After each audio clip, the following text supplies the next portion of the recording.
Started drinking, became more regular, combined with really bad mental health. And I remember one day, it's a bit dark, but I sat there and I was in a drunken state and my mind was just like, just kill yourself, bro.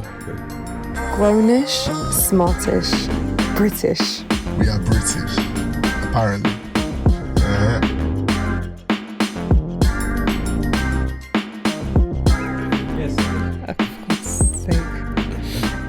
Hi Ashley. Hello. You're here, you're back. I'm back. Have we started? Yeah. All right, okay. we apparently started like 5 minutes ago. Okay. So you and I first met on my first season ever of this podcast. Yeah. And it was on some pirate radio station. Pulse FM. Wait, why are we labeling? All right. Sorry, I don't know. I'm not allowed to. No, you can. Sorry. It was Pulse. Yeah. I was radio hosting on Pulse, and then I also did my podcast on there as well, which was very helpful. And you actually came around November time, around male mental health awareness. Yeah. Mm-hmm. And I loved it because, you know, firstly, it was our first ever season.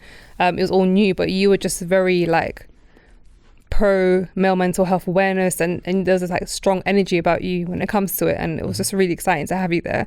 Thank you. But I'm even more excited that I have you on a one-to-one now. Thank you. How many years later? Like 3 years later? Yeah, I think we had that Pulse FM thing in 2019. So yeah, it's been nearly 4 years. Imagine. Don't lie. Oh my God, we're in 2023. Yeah, time flies, doesn't it? You forget, you think I'm still in 2022, but yeah, just remind me I'm getting older. Okay, so we start every single episode with firstly, introduce yourself, who you are, what it is you do. So my name's Ash, aka Ash the Can Man. I'm a mental health ambassador. I'm an online fitness coach.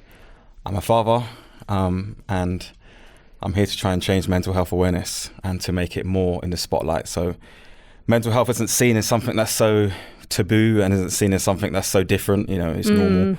We all struggle with mental health. 1 in 3 people struggle with it, and I'm sure the numbers are probably even more lower than that. But it's just people aren't being honest and aren't speaking. Yeah. No, I think in the era that we're in, I feel like with social media pressures, which we'll talk about eventually, I think mental health probably has gone up much higher. As much as we're talking about the narrative, I still feel like there's issues, and it's just growing and growing because we're living in this very it's the word I've been using recently, very warped world. Yeah. And it's an illusion, and this illusion people actually see as a reality. But we start every single episode with your favorite quotes. Do you remember your favorite quote, or would you like me to read it? You can. I've got a couple, so you can read it. Okay. I mean, do you want me to read this one specifically, or do you want to choose another one? Is it the one about fear? Yeah. Yeah. All right, cool. Do the thing you fear to do and keep on doing it. That's the quickest and surest way to conquer fear. Did I say that right? I think so. All right. Yeah. So why is that your favorite quote? It's my favorite quote because from a young age, I was someone who allowed fear to take control of me. So fear was something that would cripple me. Fear is something that would hinder me from chasing my dreams. Fear is something that would stop me from having conversations with people. Fear is something that made me be this introverted kid who used to sit at home playing video games for 12 hours a day because I used to think that no one in the world would like me. Fear was all of those sorts of things which blocked me from moving in the right direction in life. So I got to the age of probably about 22, 23. And I said, you know what? Do it scared. My mum always told me, she said, don't let fear cripple you, son. Do it scared. And that's the approach I have now in life. So that's my favorite quote because I think a lot of people today in today's society allow fear to cripple them and hold them back. And it shouldn't. Fear should be something that projects you. Yeah, because fear comes with a lot of things. It comes with like that self-doubt voice, then lack of self-worth, and then just thinking, but why should I do it? Why me? Or I'm not near enough intelligent. And there's so many different things that like it can unpack just from the concepts of that first original feeling of fear. Yeah. And every single one, every person's kind of fear looks very differently, but then somehow still connects because ultimately it restricts you in life. So my quote is, we are in control of our own happiness. And this is actually something I've been saying. I don't think it's an official quote, but I always say this because I've been through so much hardship in my time. I went through a very ugly marriage and divorce, and everyone's like, hey, but you're always smiling through it. Like, you're always positive. Like, you don't look like you've gone through much. When people find out my full story, they're just like, I never would have guessed. And it's not me putting on a fake facade. It's not me trying to like just trying to stunt for people, show face. I genuinely like chose happiness. So I'll deal with the hardship. I'll feel low at times, but I know I can either let myself become a victim, let myself, get caught up in these emotions and, become bedridden or like withdrawn from the world, or I can choose to just go, do you know what? I can dictate the narrative. And as much as it's not going my way, as much as things are very, very hard, just choosing to have purpose and to just, it's a lot of strength. I'm not going to lie to you. It's hard, but I'll always choose happiness in every situation. So that's why it's my favorite quote. Do you know what? I really love that quote. It's this, it reminds me of sort of my way of thinking. I always say that I make it a habit to think positively. I make it a habit to be happy. So some days I wake up and I'll be honest, I don't want to be happy. My daughter's been awake all night, works hard, everything's on top of me, and I'm just like, I don't want to be happy today. I just want to be miserable. I want to just go out and just hate the world. Yeah. And I read a book by Norman Vincent Peale, and it's called The Power of Positive Thinking. And it said in that book, make it a habit to be happy. So that's what I try to do on a day-to-day basis. So it reminds me exactly of what you just said. That's literally it. And it's just like, I actually feel really sad when I see people around me who have kind of almost felt defeated by life. And I just feel like it's such a shame. If only you knew, like even when I see like close family friends and they've stopped themselves from achieving higher than they should, or, they've gone, well, this is my life. I'm already like X years old. Yeah. And I'm just like, if only you knew, it just takes that little change in your brain and going, do you know what? I'm not ready to face the world, but I'll take one step. And I read another quote about like, life is literally a bunch of baby steps. Yeah. Wow. Like we can't just jump in and dive in as much as we have the mentality of go on, just, strip the plaster off and all that stuff. But the reality is sometimes it is just baby steps, and the result won't be there. Yeah. But eventually that new norm will become the only norm, Yeah. Do you know what I mean? So I'm very, I like that. You are in control of your own happiness. So yeah. So growing up, what was your setup at home? My setup was probably in the first 8 years of my life. My setup wasn't great. My mum was my everything. I didn't have a father in my life. My biological father's a word I use loosely. It's probably more like a sperm donor, to be honest. Walked out my mother when she was 7 months pregnant. He left, he took everything. He took the car, he took all the furniture, he took absolutely everything. And I try to talk about this without getting emotional because I appreciate it. Take your time. My mum is like everything, and the stuff she's been through with where we started is a real testament just to never ever give up. So to go back to where I was saying, he left us with absolutely like nothing. So I was born, he still didn't want anything to do with me. My mum was trying to contact him. It was like, look, your son's born, your son's walking, your son's talking, your son's eating solids now. Do you want to see him? Do you want to have any input in his life? And he just completely ignored her. And it really damaged my mum. And it got to probably about 2 years in where she just said, I need to break apart from this man. And she sort of took on the role as being like my father and a mother at the same time. But it was difficult because we were in such a state of poverty. She had to work, go to university at the same time. And I was being raised basically by my bigger sister, my bigger brother. So, shout out to my bigger brother because he had to just adopt a father figure as well. And he was only 7 years older than me. So he was like 10 at the time maybe, and I was about 3 years old. Bless him, yeah. So sort of fast forwarding from there, my stepdad came onto the scene, who I describe as my dad. Like, he's done everything for me. He took from the age of 8? From the age of about 8 or 9. Yeah. He taught me how to ride my first bike. Amazing. He took me on my first holiday. Talked to me about women, like how to converse with women, and all different things that dad's how supposed to be a do. gallus. No, I'm joking. Yeah. But he was amazing. But my childhood wasn't great. Coming from a place of feeling lost, empty. Why has this man who's supposed to be my father suddenly just walked out and wanted nothing to do with me? And that left me growing up as an angry kid. I pretty much hated the world until I was about 15 years old. Yeah. Because I was taking the hate from that and projecting it on other people. Did your mum manage to protect your energy from like how she felt towards him? Or because as humans we try our best. Like, listen, I deal with it every day. I have to try and don't express how you really feel in front of your son. Yeah. But sometimes you get caught slipping. No, I know. I can imagine it's hard. And I'm not going to lie, I give her so much credit because I knew what he did. And it took until I got to about the age of 6 or 7 for her to explain what the hell's actually going on. Like, this man's left, he ain't coming back. You know, this is time to get tough, Ash. Yeah. And it's both of us. I remember she used to walk me to school in the mornings, and I was getting to that age so she could sort of tell me what was going on. And I remember she was just like, it's just us. And it's just us against the world, really. Yeah. So my childhood wasn't great. But it's not about how it starts. But you had a blessing. You still had like your 2 siblings and your mum was clearly a solid woman, and now she's obviously, you got your stepdad as well, which is incredible. Yeah. Obviously with you dealing with mental health and it being like a big part of your life, whether it's experiencing it yourself firsthand or just being an advocate for it, have you ever sort of tried to think about, because you know obviously men deal with things very differently, and I'm not here to therapy you, but do you ever think, okay, like, did dad do this because he was going through something? And I've seen it, whether it's in the movies or like literally real stuff, where a man will completely turn cold, but there's usually something underneath. Not everyone's a complete douchebag, but you're entitled to feel like he's a douchebag, because it's still, you have responsibility, and mum couldn't walk away from responsibility, but you could. Like, have you ever wondered whether it was something like he was really struggling with, or was he a straight douche? It's a tough one. I've never sat down and thought. You've actually given me a different outlook to think about what he was going through, but I'm not the only child he's done this to. Fair enough. So there's a bit of a habit, and we all make mistakes. 100%. But the problem is, when you make a mistake and you don't learn from it, then it's not a mistake. It's a lifestyle.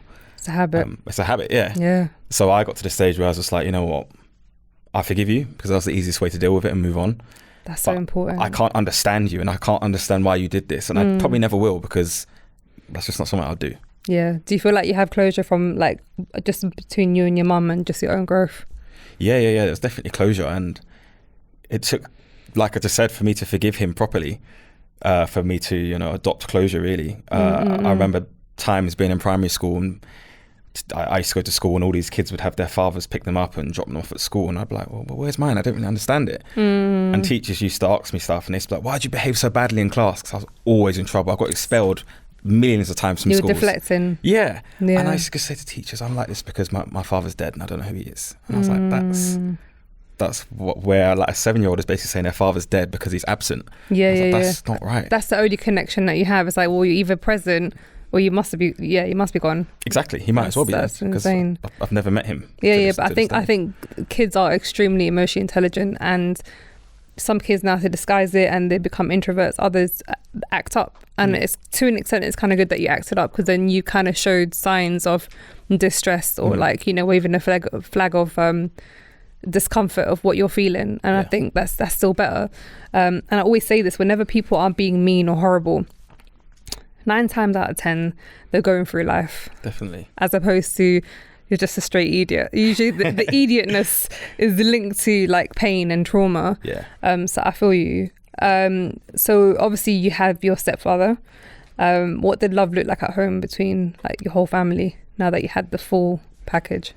It was tough, because I've always had discipline issues. I've always had issues with people telling me what to do. I probably still got it at some point, somewhat at this age. That's why I don't really like being an employee. I like running my own thing, because I don't really like being told what to do. So here comes this man who walks into my house, and this feels like my house. You know, I feel like I'm kind of like the man of the house. Yeah. And he's telling me what to do. You need to wash the dishes. You need to hoover the stairs. You need to do your times tables every day. And I'm sitting there, I'm thinking, who the hell are you to be telling me to do this? So there was issues at first. But it was only as I got older I realised, like, it took for other people to tell me, they're like, you're acting like this towards your stepdad, but your friends who are from Brixton, where I'm from, who are like, bro, I haven't got a dad. Like, you don't know how grateful you should be to have someone who can take you to football, to have someone who can take you to athletics training. Like, you're blessed, bro. And it's when I started realising that, I changed my whole attitude towards him, and I was like, this man, he disciplines me, but it's coming from a place of love, man. 100%. I needed that discipline. I so needed it. I think it's being able to receive it. And also your mum's very protective of you, so she wouldn't probably allow anyone close to you unless she knew there'll be like a true benefit to you. And it's interesting that you said the times table, because my husband, obviously, we're now in a blended family. We have my son from my ex-husband, and I have his daughter from his ex-wife. And he just went, Hebz, so I'm thinking of doing a schedule with your son. I'm like, okay, cool. Bear in mind, this guy's an actor. He's busy. He's always trying to do training and this and that. I'm thinking maybe we can spend time learning Arabic together. bear in mind, Arabic's not his first language. Oh, nice. He's just taught himself, and now he wants to teach the kids. And he went, we can do some maths and then do this and do that. And I'm like, that's not even your child. Yeah. But he can see my son's potential. That's amazing. And he's like, I'd love to like integrate a structure so that he gets enough playtime, but also mentally constantly challenge himself. And when I see that, I'm just like, luckily my son adores him. But if my son was uncomfortable, like receiving him in the first place, then I could have imagined a bit of resistance. Yeah. Whereas now that's part of their bond. So luckily my son's 8, so similar age to you, to when you first got to know him. And it's just been like a very beautiful experience. So to me, I can see the growth and the wisdom behind it. And it's just, I think some stepdads don't have to do that. Do you know what I mean? Yeah, they don't. So for them to go ahead and do that, that's pretty incredible. Yeah, that's amazing. Hats off to him. Yeah, no, for real. Hats off to your stepdad. So growing up, was mental health like a conversation in the household? Mental health was, my mum fortunately has worked in mental health since, again, I was probably about 8 years old. And I used to go to, so she runs a mental health charity, but amazing. They focus on rehabilitation opposed to focusing on problems. They focus on a solution. So you once struggled with depression, you have bipolar, so I should say. We're now going to work towards getting you into employment, working towards building relationships and all that sort of stuff. So I grew up around that. So when all my friends used to be like, they'd be laughing at the guy in Brixton who's acting funny, who's talking to himself. I was always that person who would say, look, bro, don't do that. Because that was once a strong person who something's happened in life that's broken them to now they're on the streets talking to themselves, not knowing where they are. I'm like, bro, they were once like us. Yeah. So mental health was always spoken about in my house, but it was always spoken about from like a place of love and to understand it. That's beautiful. We never ever ridiculed people with mental health. If someone had depression, I understood it from a young age because I was around it. That's nice exposure to have, because as kids we're very naive and very loose with our tongues, and I'm very from a very young age I was very aware of mental health, but I didn't quite understand it. I just knew people behave in a different way, but there's a reason. I don't know where that wisdom came from, but when I'm to this very day I can be in a car, and when you see like the local crackhead just walking around or someone and I'm just like, I would love to know your story. I would love to know what led you to here, because you surely had a family, you had children, you had siblings, and for you to now be that person in Brixton, that person in Streatham, that person in wherever, known to everyone, and kids are laughing at you, heckling you, dashing things at you if they want to. But you used to be someone who was highly respected, highly looked after, and I had that with a few of my tenants. When I was a housing officer, I'd watch their health, not watch, but I've seen their health deteriorate, and from them being very well spoken to like just in the corner talking to themselves, and I'm just like, or just hugging someone homeless at night, like in the streets, because they've chosen to be homeless. And I'm like, but I remember you, like you were a teacher. I don't understand. And it's just like, to me, it's just people have no idea like how mental health looks like. Agreed.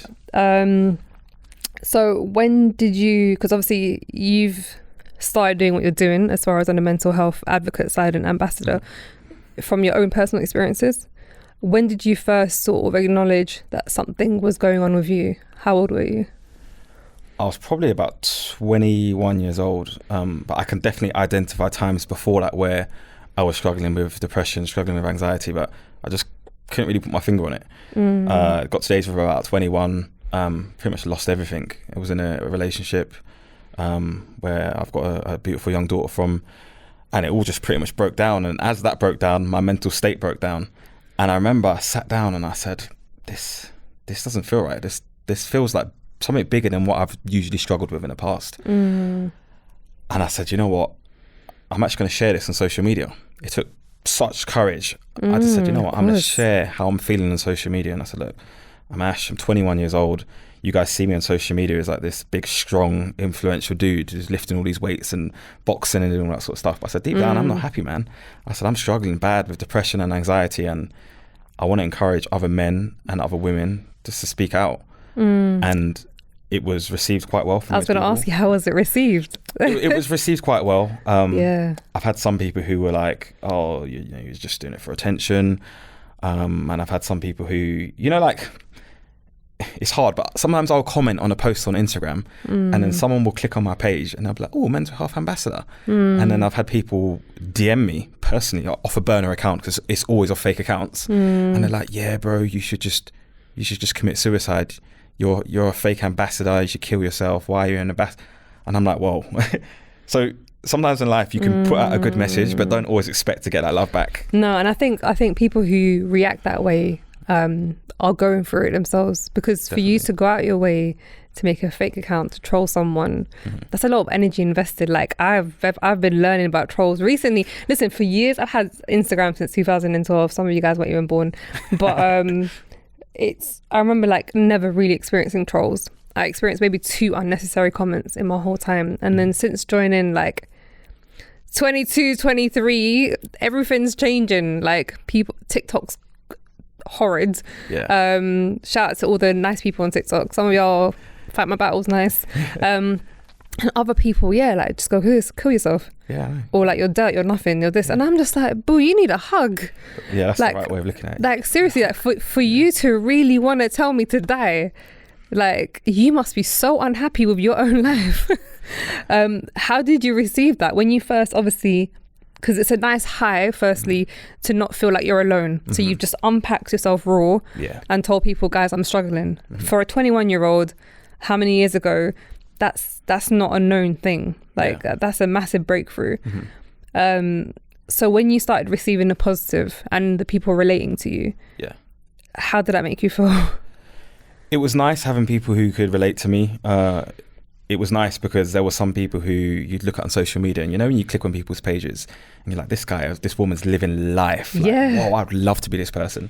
And they'd reach out to me and they'd be like, I'm struggling too, you know.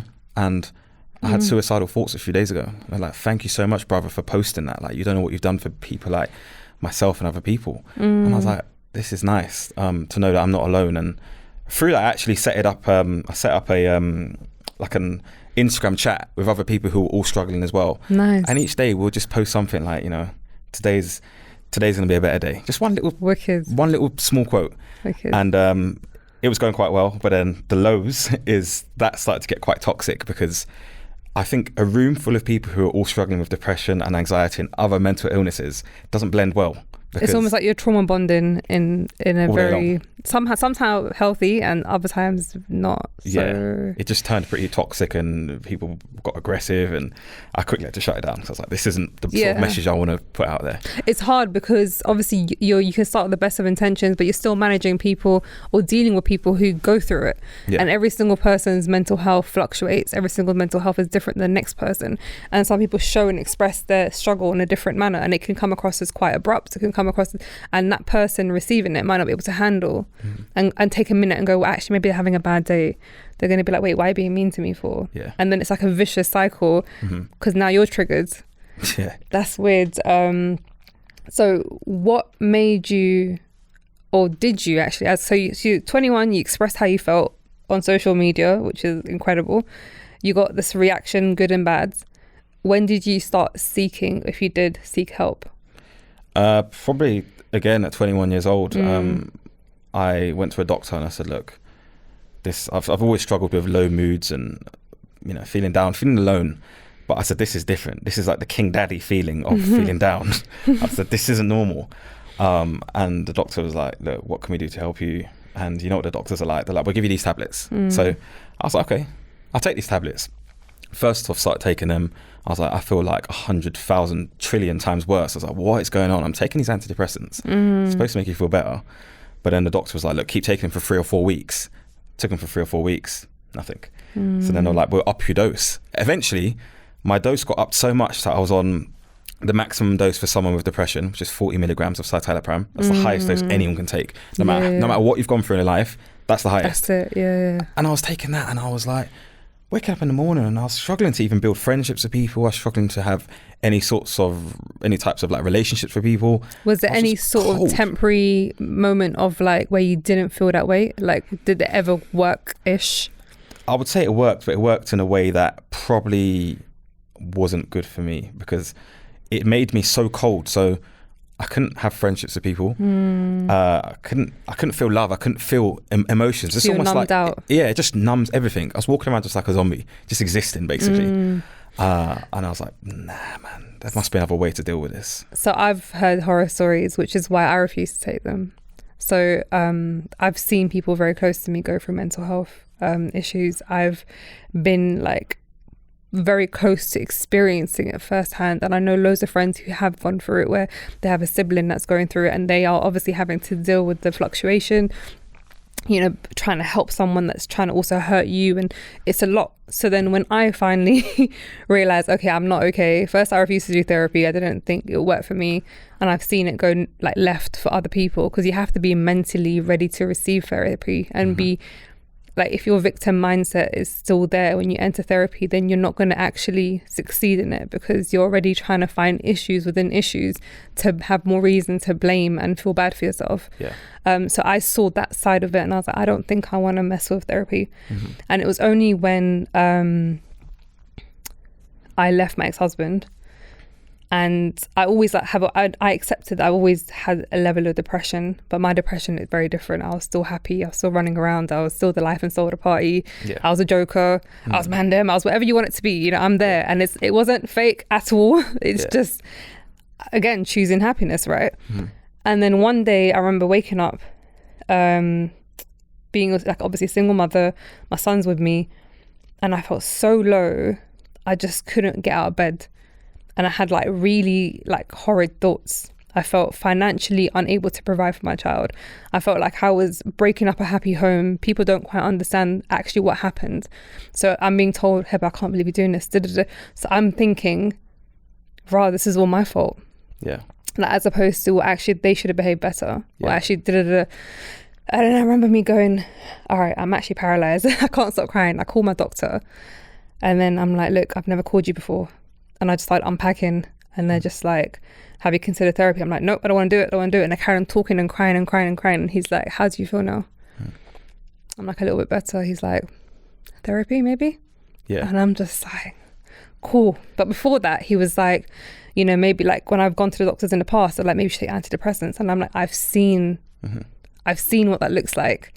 So for me, fast forward, I've been always going to the gym, just enjoyed it. It's a nice feel good, never connected it to therapy. But then my dad passed away, and I realized I have to go therapy every single day, or I'm going to jab someone in their throat. So I started going, okay, this is therapy, because every time I go, I'm releasing energy. I'm having my own little space. I'm having my little getaway, my escapism. I'm not a mother, I'm not a daughter, I'm not a friend, I'm just me. I can cuss who I want to cuss in my head. I can be on a treadmill crying, and no one can tell me nothing. And then that's when I started connecting like different ways to therapy, as opposed to all different ways rather than having medicine. You're a big advocate when it comes to fitness, right? And mental well-being. For sure. How did you discover that as a connection for yourself? So I've always been involved in exercise and different activities from the age of about 8-9 years old. It started with karate, then boxing, then athletics, and football, and all these different things. And even from a young age, I realized that I'd have those days where I felt like being an introvert. I felt like being just staying in my bed. Even as a kid, I felt depressed, and I would go and do some sports. I'd go to the gym, and I'd be like, I feel a lot better now. And I realized that if you want to try and beat depression, especially anxiety, exercise is the best way, because you're stimulating your mind. And I say to people all the time that I think anxiety can occur because you just got too much energy. You've got too much things going on. You're trying to do too many things at once. If you can go to the gym and you can expel that energy and just get out of your body, you'll find that straight after you'll be thinking a lot more rationally. So even before coming on this podcast, I was like, I'm going to go to the gym. I'm going to absolutely blast myself for 20 minutes because then now I can think clearly. Because often, like, depression and anxiety can make you think pretty irrational, stupid thoughts, and it takes you to break that and say, I'm going to go outside, I'm going to go for a run, I'm going to go for a walk. It doesn't even need to be crazy. You could just say, I'm going to do 8,000 steps a day, and while I'm walking, I'm going to listen to a podcast like this. Or you can say, I'm just going to listen to something positive, some positive music. I don't be walking around just listen to drill music because you're just going to want to kill someone. Listen, music does influence like a lot of things, a lot of your moods. Listen, I listen to Adele and I want to break up with my ex-husband. And then my husband, when I met my husband, sorry to interrupt. When I met my husband, I said to him, listen, so every now and then I'm going to listen to Adele. If I start acting up towards you, just know I'm in my feelings and it's not your fault, but I'm just creating a scenario in my head. So you're right. Music massively has a massive impact. Definitely. So feel good music is a big deal. I remember someone telling me also, like, the first 10 minutes of a day and what you listen, what you expose yourself to, sort of basically dictates your energy for the rest of the day. I always say that. So what I can bore you with the science behind it. Go for it. When you first wake up, your mind is in a very vulnerable, impressionable state. So I think your mind operates at 10.5 wave cycles per second, which is basically a very, very vulnerable state of mind. So when you wake up, if the first thing you do is look at your phone and you've got that text message of someone's like, oh, you're a prick, your day is ruined. And your mind automatically is going to be like, that was negative. And then it's like, I'm now going to stretch that. So the whole day is going to be negative. So the importance of waking up and starting your day positively and powerfully is, like I said, listen to a podcast, read something, just 5-10 minutes a day. It's just that's all it needs to be. Have a conversation with your children. I don't know, do anything other than pick up that phone and go on Instagram or go on TikTok, and the first thing you're going to see is some troll, or you're going to see some stupid post from the Shade Borough. Sorry if anyone's watching that from the Shade Borough, but like, yeah, or even like something like if you're unhappy about yourself and you log onto social media and you see like this, I say a facade of happiness, because sometimes it is just a massive front, and then you're like, oh wait, that's not my life, all right, let me just close my phone and ruin my day. Because if you're not happy within yourself, and then the reality is the algorithm's a mother trucker, and it now kind of knows everything that you hate and love, and they go, here we go, take it, it's a tablet, good luck. How do you start your day? So I start my day usually by waking up probably between like 5 and 6:30 in the morning. I try my utmost best not to look at my phone, but it's difficult because obviously I run an online business, so sometimes I have to look at my phone quickly. But if I do, so I mute Instagram and I mute WhatsApp a lot of the time. So I wake up, I can see, yep, okay, I've got an email, I can read the email. Then I'll try to listen to something positive. It doesn't need to be a podcast or anything like that. It could just be a positive YouTube video or a song, something like that. Or I'll read like a couple pages of a book, have a coffee, sit down. Do you ever listen to motivational speeches? I do, yeah. I listen to quite a lot of them. I actually put them on the other day, like a few months ago. I was like, let me just try them. And I'm just like, yes. I literally in the morning just turned it on straight away for a few days in a row. I'm like, I can do this. And I don't know what happened when I stopped doing it, but I was just like, this is actually great. Because it might sound cheesy to an extent, but because when you listen to a motivational speech, and I'm not talking about the Instagram motivational quotes that people try and like bore you with, because I think they overdo it with the motivational stuff, as if like you're not even allowed to be unhappy. But when you hear those motivational speeches, it's almost like they're talking to all the voices that you're constantly hearing. So when you're hearing someone else going, you know, it's okay to feel this way, and like, you know, don't keep thinking it's hard to achieve it, and then start thinking about this and this and this. They're helping you break down the stuff that your anxiety is telling you to back out of. So yeah, if you're into that, try motivational speeches. It might just help. You have stopped drinking. Nice, well noted. Listen, I do my research, so I pay attention. And I noticed that, or not noticed, it's fairly notable that people who do struggle with a lot of things in life, if they're not going to speak about it because culturally you can't talk about it, so you have different heritage where like cultures around the world where mental health's a taboo, it's a lack of faith, you know, if you're whatever, and also in the male perspective, it's just a sign of weakness. So it then comes out in different ways. Some people are overly sexually active, and you know, that's their way of releasing that energy. Others turn to alcohol and other substance of abuse. Was alcohol linked to your mental health, or the two separate lanes? I think alcohol was definitely a contributing factor to why my mental health wasn't in a great place. So I used to have like a group of friends who I'd hang around with, and you can just be around the wrong crowd, and when you're around the wrong crowd and your mind is not in a good place, combined with alcohol, it's like a cocktail of just disaster. Something's going to explode.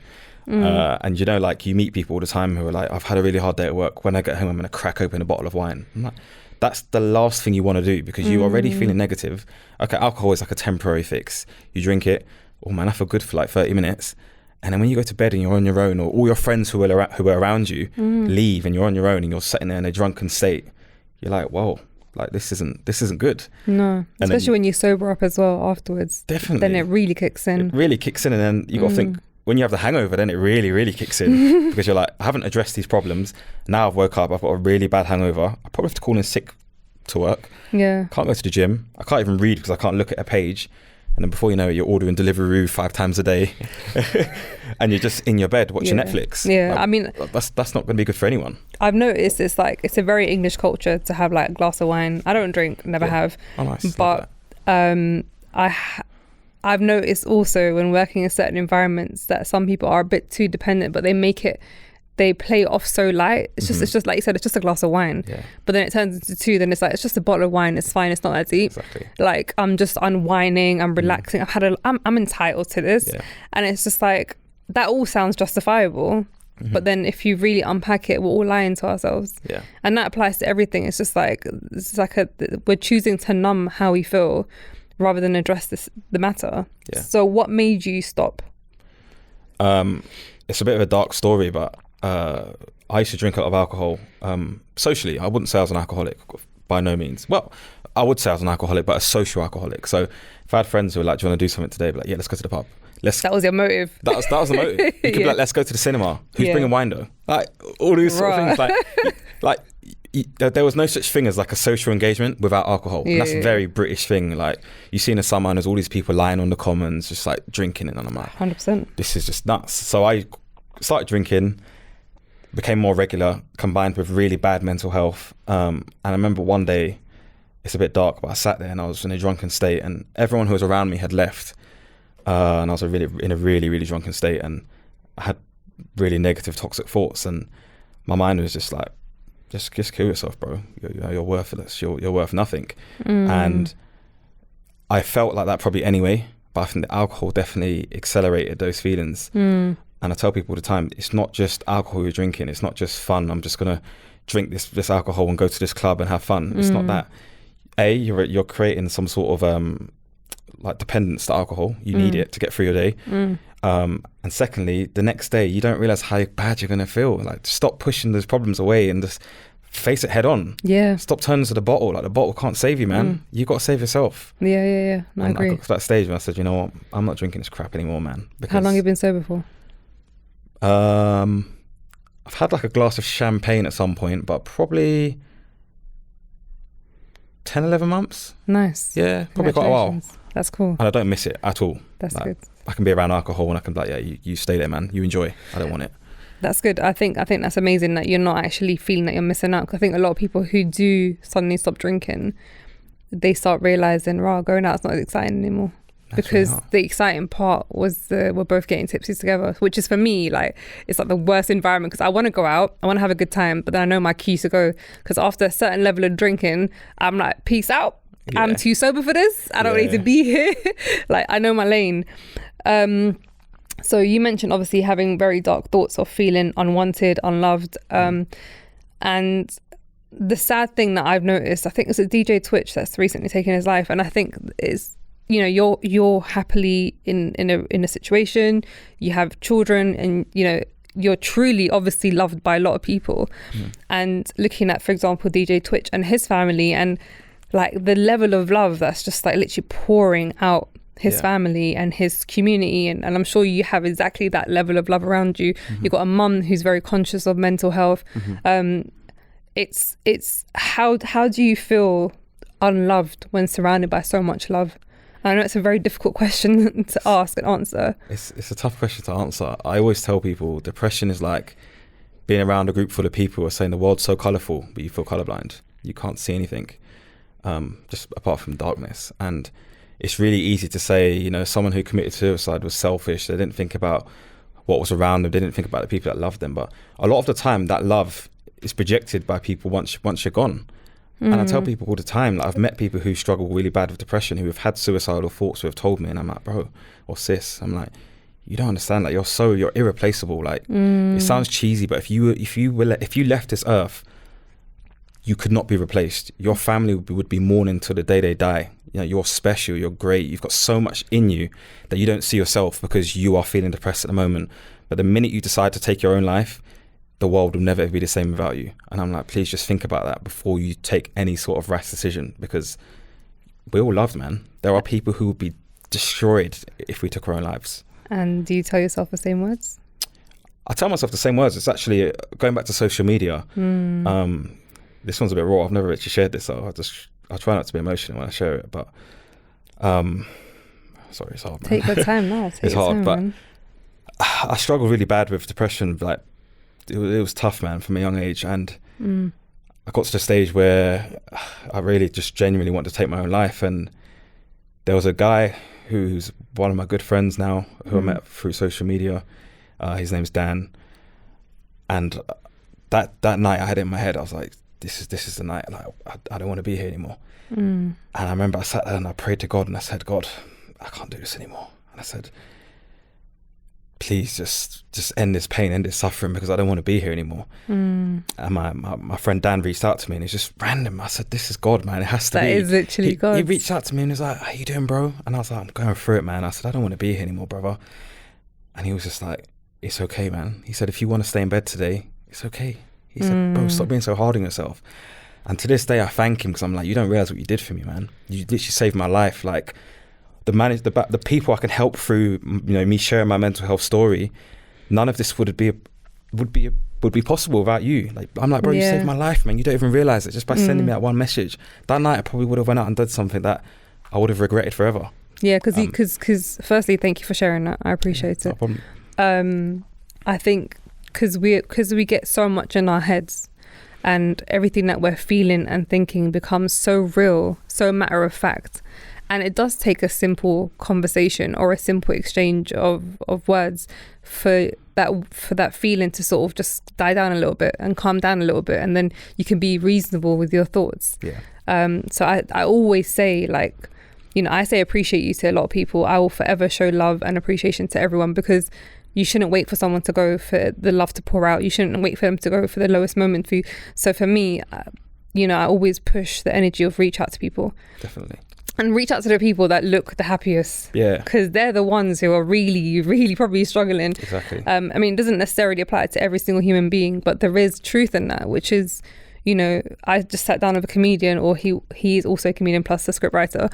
And we discussed comedians. I said, they're not happy.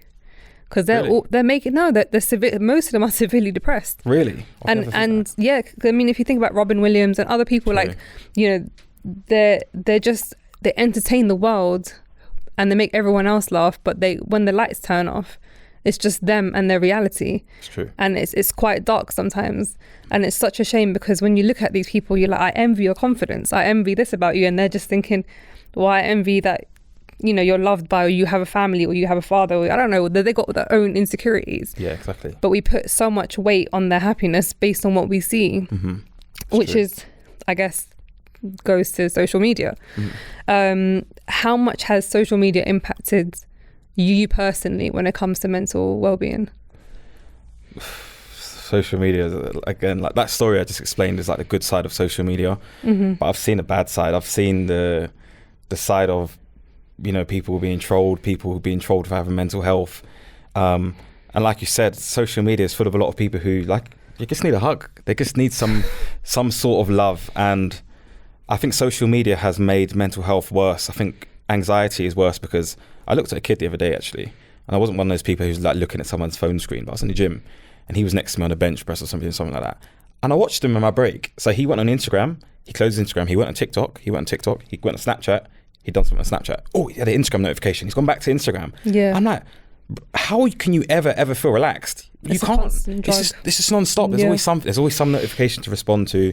There's always some app. And sometimes I think we're just doing too much. You just got to say, you know what, I'm going to Instagram today, I'm going to mute it. I'll go on it for 2 hours. Set a timer. I do it. I set a 60-minute timer. Go on it, do your 60 minutes, log off. Because sometimes you need to just sit on your own, spend some time in solitude, and realize, like, what the hell is going on in life? Yeah. What can I do to get myself out of this rut? What can I do that's going to project my life in the way I want it to be? Yeah. If you're constantly around people, you're constantly on social media, you're never going to have those conversations with yourself that you need to have. No, I think a lot of people would rather just stay distracted than to address the elephant in the room. Definitely. And no one will ever know the elephant in the room if you're not discussing it. So it's almost like you can almost continue showing face and staying distracted, because no one really knows you're going through something.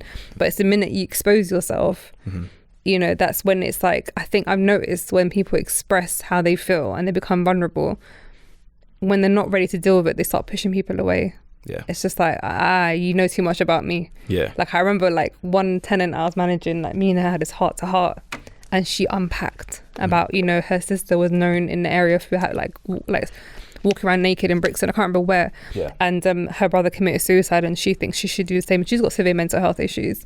At the minute she became vulnerable with me, I became her enemy.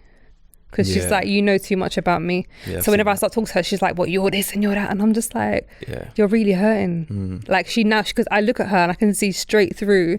Yeah. And it's like, I have a lot of love and time to give her. But now she's like, nah, you know too much about me. So I now got to X you out my life. And I'm just like, It's like a defense mechanism. Yeah, like, literally. But I feel really bad for the younger generation. Like, I'm grownish.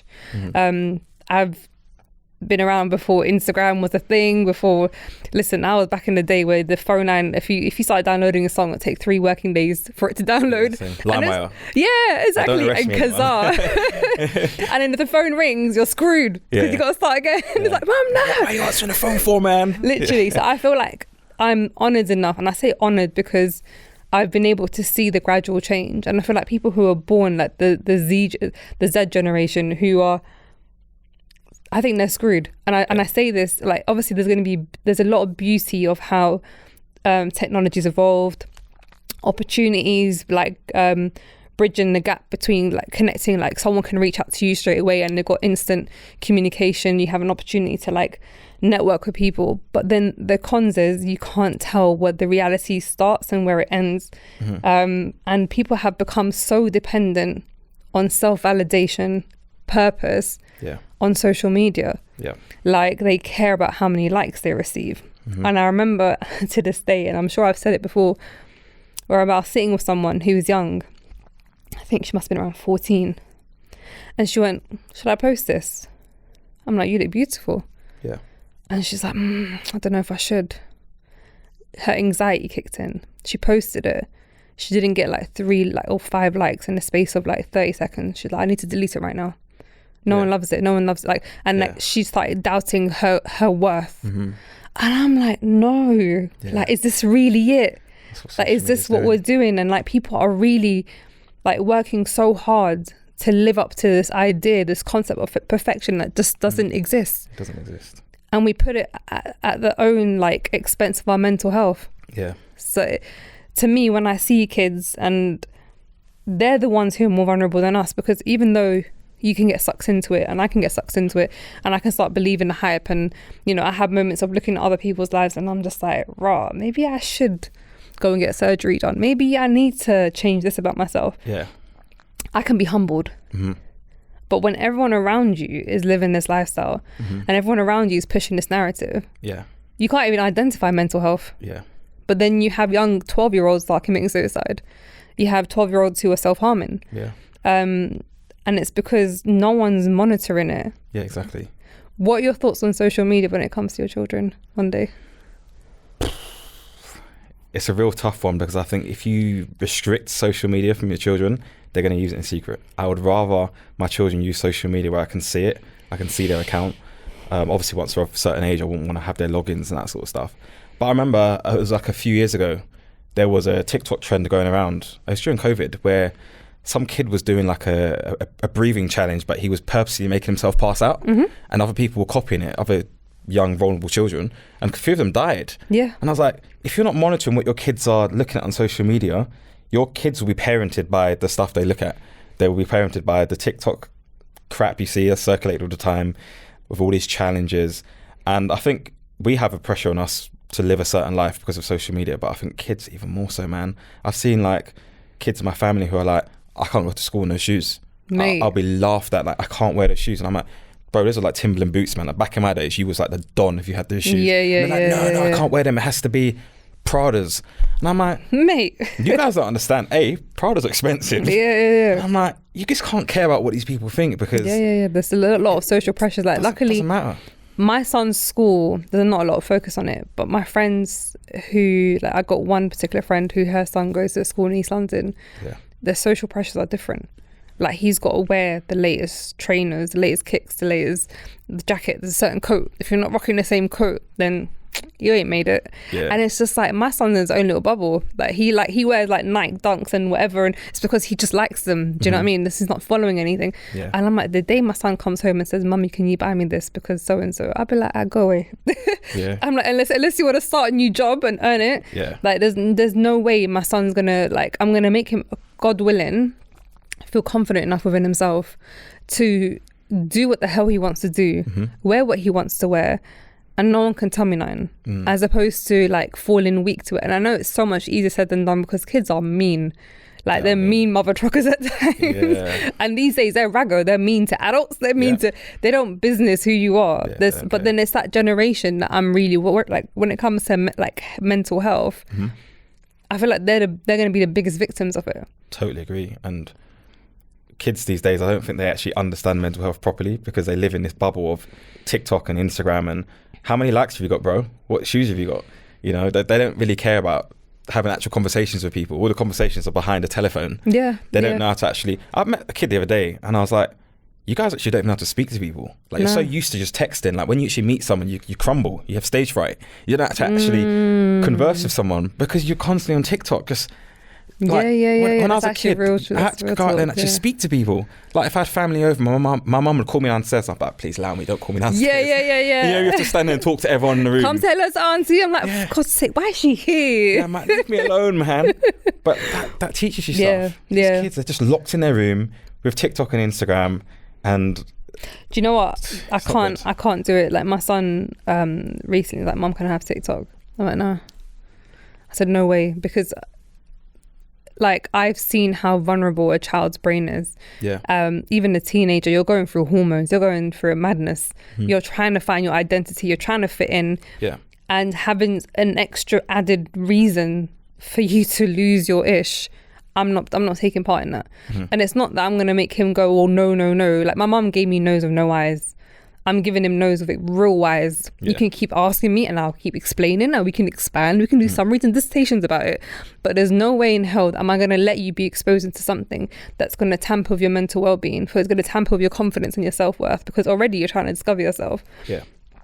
I will lay my own foundations first. Exactly. And then when you go out to the cruel world, God willing, I would have like done all my right things to do to prepare him for the world. He's not going to live in a bubble. Yeah. No way in hell. Like, he's like, the other day, he's like, "Mummy, can I subscribe to your podcast and watch?" I'm like, "Get out of here." He's like, "But I want to watch and support you." I'm like, "Not your turn right now." But it's just like, I need him to stay a child. Yeah. And I feel like, you know, the way social media is moving, the way it's just escalating, our children, if we give them what they want, they're losing their childhood. They're being forced into this energy. And before we know it, it's out of our control. Completely agree with you. And people monetize over these stuff. So it's not as if like TikTok's going to come in or Instagram and be like, "Well, actually, we've noticed." Do you know what's funny though? And not to cut you, but do you know TikTok in China? I read it online. TikTok in China, the algorithm only shows Chinese nationals like videos to do with mathematics, English, science. And if you go to the homepage, it's all things to do with learning. Now, TikTok have implemented something that the Western world only see stupid videos. Yeah. Oh, let's do the toilet roll challenge. Let's do the cinnamon challenge. You're not seeing that in China. And then you wonder why these kids are so advanced and they're so clever, and then probably not suffering with half as much mental health as our children are. Well, the thing is, obviously, with like, not to get too political, but China's got this whole thing going on, and like, as far as what exposure they have, what they're allowed to watch, what they're not allowed to watch, different parts of the world has similar restrictions.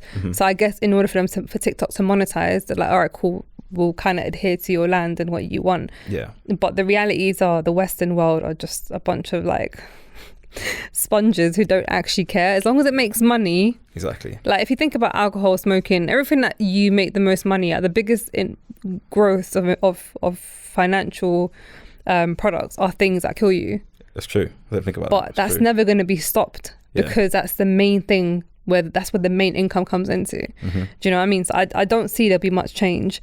Do you feel like then, even though there's like a high narrative of male mental health awareness, there's a high narrative of like, you know, a safe space that we're creating, and I'm trying to push the narrative here. Yeah. But do you feel it is getting safer? Do you feel like people are beginning to open up more? I'll say yes, but sadly it takes, you know, a suicide or something tragic to happen for mental health to be back in the spotlight.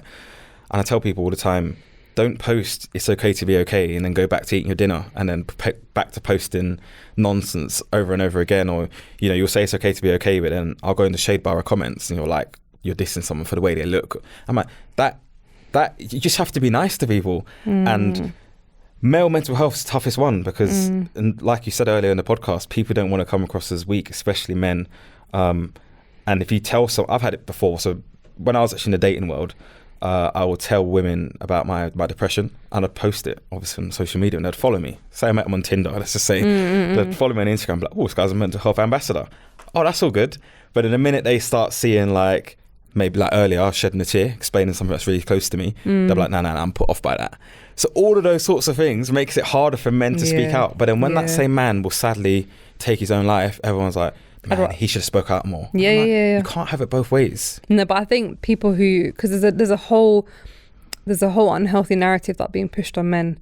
And I think just generally the generation is completely messed up because women have this unrealistic expectations of who they are, what they should be, what they're entitled to. Men have and there's a certain level of pressure of how to look like as women as well. Definitely. BBL galore, like rappers are talking about it's now normalized. Like, go ahead and fix yourself for a man to want you, for your self-worth. Like, make sure you're shaking. Whatever it is, the narrative is. Men are also going through it, which is you got to make sure to provide because the price has gone up. Even though the worth of a woman hasn't necessarily gone up because there's no substance involved, it's just pure materialistic.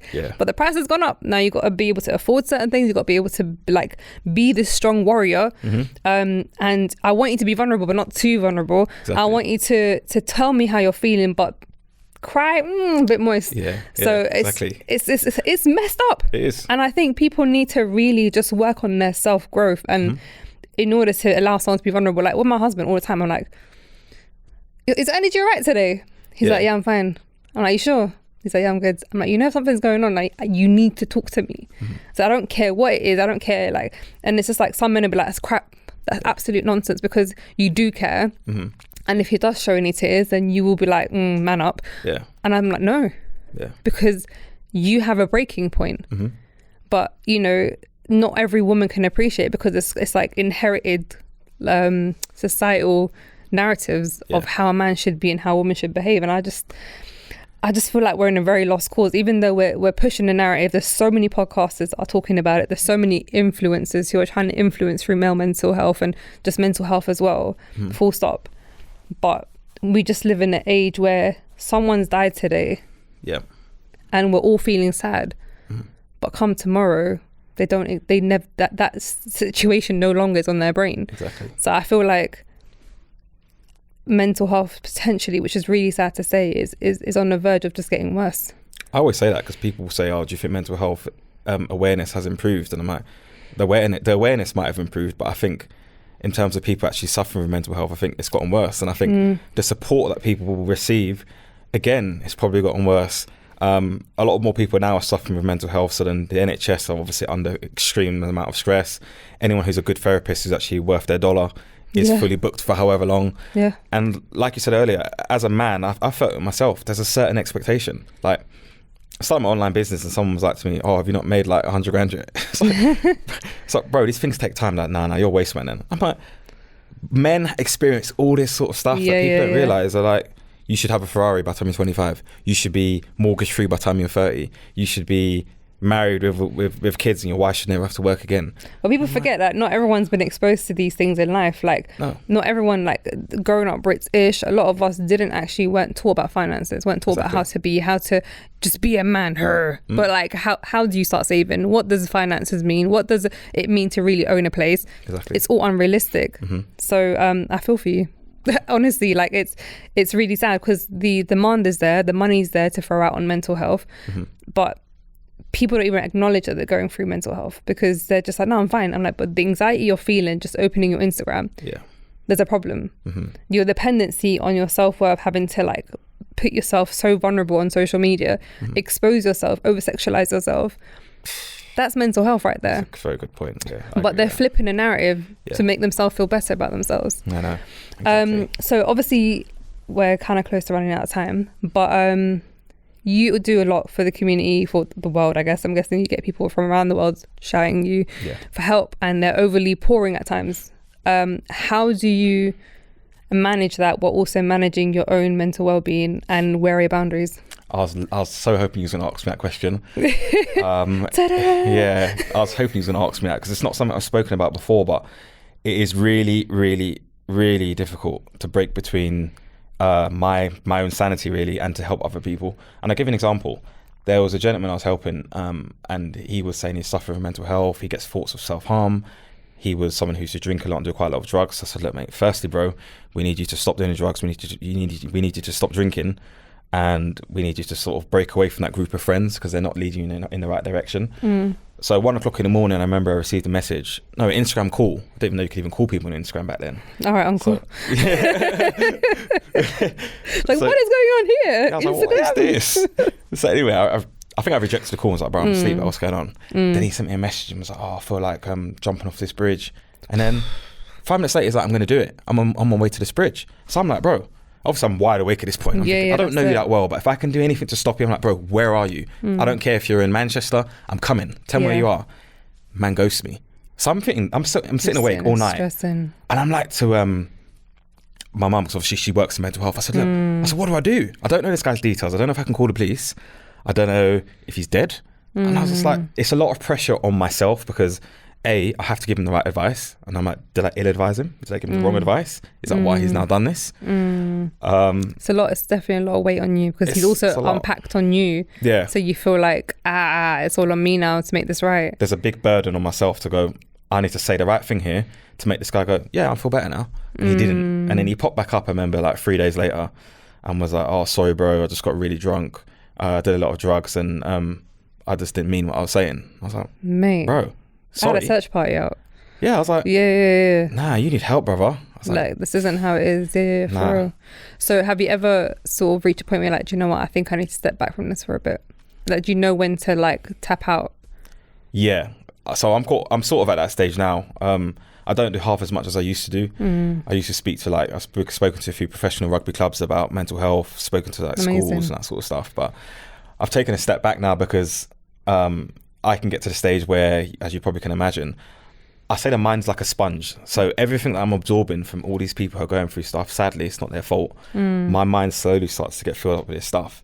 And then when the pressure comes on, it's like this sponge is being squeezed, and then everything I'm hearing from these people is now starting to become myself. And I was like, I need to take a break from this. I need to take a step back. Because you almost like, when therapists do therapy, they also need to be therapied at the same time. Because people are unpacking, like literally you have to have therapy. So I feel like if you're going to continue this, I think it's just finding that good outlet for yourself. Exactly. What are the best telltale signs for someone? Obviously, mental health comes in so many different ways. And there isn't just anxiety, depression, there's bipolar, personality disorder, there's the works, there's levels to it, things that maybe we would never have heard of until we've experienced it firsthand. What are the main telltale signs for friends or people who, like, obviously to kind of keep a look on? I would say, I think you mentioned it earlier in the podcast. So someone necessarily being happy, and we see them out partying, drinking, and on these holidays, doesn't necessarily mean they're happy. I've seen people who, they're at every party, they're drinking, they're, woo, look at me, I'm living life on Instagram. And I'm like, you're not happy though, deep down. When someone's like oversharing on Instagram, you're like, you don't normally post that much, or they're drinking far more than they normally would, but they're acting like they're drinking because they just enjoy it. They're living their best life. They're living their best life, and like, you're not. Then you've got the other one where you have the person who just completely turns off their phone, basically ghosts you.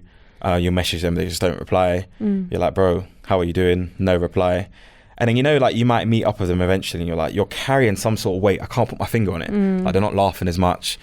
And I just think friends, especially if they're close friends, you can see when someone's starting to change. And when I tell people to check in, there's a thing at the moment where like people are like, oh, check in with your friends. It's like, how you doing, bro? Yeah, checked in. Yeah. That's not checking in. I've had people before where I've checked in and I'm like, I have not heard from you, bro. You're not answering the phone. I'm like, it's extreme, but I know where you live. Yeah, so I'm gonna come to your house. don't forget. Knock. Ash is here. How are you, bro? Yeah. And they're like, why are you coming to my house? And I'm like, because I'll care about you. The energy's not right. Yeah. So those are the telltale signs, I think. Just see if someone's behaviour suddenly changes. If it does, then there's normally something going on. Yeah, and I think also some people are very direct of how they feel and they express it, but then people are like, oh, maybe they're just like attention seeking. And it's just like, that's also another dangerous ground, because sometimes they could be having a little small cry and it is to maybe sometimes there is some sort of fulfillment when people give you a bit of attention. It kind of gives you self-worth again, and it recharges you, however that works for you. But then also that could be someone who is about to really go through it. So being able to tell the difference. I think for me, like, the big thing I'd always say is like creating safe spaces amongst your peers. There'll always be one idiot in a friendship group who will be like, oh man, come on, get over it. Or let's just go out and drink, or let's go out, like, let's go movies, man. And they're very dismissive. Yeah. They're probably someone who needs to be looked at as well. Yeah, they're probably like top of that list. Yeah, exactly. But I think it's just important to ignore that energy as well and just go, do you know what, now we're going to normalize this conversation.